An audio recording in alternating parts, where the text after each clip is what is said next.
Uy, ang napakaganda dito sa Porto Novo, dito Ayan, sa Adilaw, aso. guys. Napakainit lang, pero... Uy, may teka lang, ang sakit na ng... Ano ba yung hawak mo? Pero muna, may Sunscreen ko. Meron mo Tama na. kayo. Ayaw mo mag-aalok, alam mo Yan, mag-apply kayo niya para maproteksyon Ano ba natin to? ng galing sa araw. Sunscreen ng 36 Skin. By Tone Up. Marie? Yes. Ito yung gamit naming sabon. Oo, saan ka nabili Tsaka yan? sunscreen mo, oh. May May sunscreen ka pala madami dito. niya sa online. Pwede na din yun? Ang maganda dyan, kahit i-apply mo, hindi siya, wala siyang white cast. Pag nilagay mo parang natural Tsaka, lang. ang bango Ang niya. bango. Very At saka, SPF 50 na pala siya. Tsaka di ba may ibang sunscreen na pag nilagay mo parang ang bigat sa mukha, no? Ito, smooth Yan. lang, napakagaan. Dito parang pag nilagay, in-apply mo parang Yan, wala kahit, lang.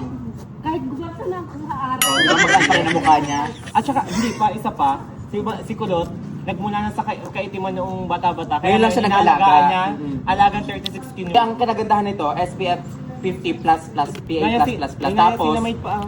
UVA and UVB, kaya sobrang protected ka na sa araw, kaya hindi ka na mag-worry kung lalakad ka sa arawan. At isa pa, 2-in-1. Tone up sunscreen at super serum. Kaya ko nga binili kasi 36 sulit. Oh. Kaya naman guys, ano pang iniintay nyo kung magbabakasyon kayo, staycation sa napakainit na lugar? Ito na ang para sa inyo, ang 36 Skin by Marie, ang Tone Up Sunscreen at ang Super Serum.